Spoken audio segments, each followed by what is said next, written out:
Di segmen ini saatnya Anda berinteraksi dengan kami pemirsa dengan sejumlah berita yang bisa Anda pilih melalui nomor telepon 021 461 0322 dan juga 021 460 4971. Dan kita sudah terhubung dengan penelpon pertama. Kita sapa segera. Halo. Dengan siapa di mana? Halo. Dengan Bapak siapa di mana? Iya, Bu. Dengan Gunawan Tebing Tinggi Sumatera Utara, Bu. Pak Gunawan mau pilih berita nomor berapa, Pak? Tebing Tinggi Sumatera Utara, Bu. Oke, Pak Gunawan mau pilih berita nomor berapa? Nomor 1. Nomor 1. Kenapa, Pak? Kenapa Bapak memilih berita ini? Nomor 1, Bu. Baik, ini informasi selengkapnya untuk Anda.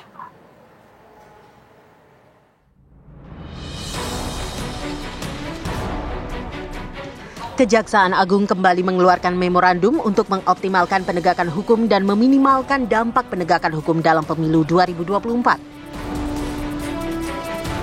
Jaksa Agung ST Burhanuddin meminta jajaran bidang intelijen dan tindak pidana khusus agar hati-hati dan cermat menangani laporan dugaan korupsi Capres-Cawapres, calon anggota DPR, dan calon kepala daerah. Kita tidak mau kita dijadikan alat politik. Satu, dijadikan black campaign oleh peserta yang lain. Itu pertimbangan pertama. Yang kedua, kita menjaga netralitas daripada aparat penegak hukum. Yang ketiga, kita jangan dibawa ke ranah-ranah politik, politisasi, kriminalisasi, Sehingga untuk menjaga marwah daripada kejaksaan dalam rangka mendukung proses demokratisasi di Indonesia, keberhasilan demokratisasi ini, kita mengeluarkan suatu kebijakan yang berlakunya cuma kurang lebih 5-6 bulan.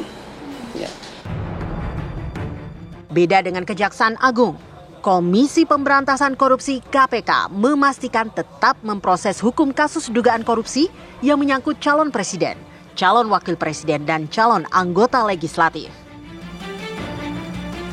Kepala Bagian Pemberitaan KPK, Ali Fikri, menyatakan KPK akan terus bekerja melakukan pemberantasan korupsi sesuai amanat undang-undang. Jadi bagi kami tentu KPK ada amanah dari undang-undang kan untuk terus melakukan pemberantasan korupsi, sehingga itu kami lakukan sesuai dengan ketentuan, sesuai dengan prosedur hukum yang berlaku. Kami lakukan proses-proses dimaksud tentu dengan profesional, dengan proporsional kan gitu ya. Karena ada tugas pokok fungsi KPK, asas-asasnya teman-teman sudah tahu ya, misalnya ada keterbukaan, akuntabilitas, proporsional, penghormatan terhadap hak asasi manusia, itu yang menjadi pegangan kami ketika menerima pengaduan masyarakat, verifikasinya, kemudian menindaklanjutnya pada proses penyidikan, penuntutan hingga pada proses persidangan. Jadi tentu itu yang menjadi dasar dan pegangan KPK ketika menerima laporan dari masyarakat. Sebelumnya, kebijakan Kejaksaan Agung menunda proses hukum juga dikeluarkan saat pemilihan kepala daerah tahun 2019. Tim TV One mengabarkan.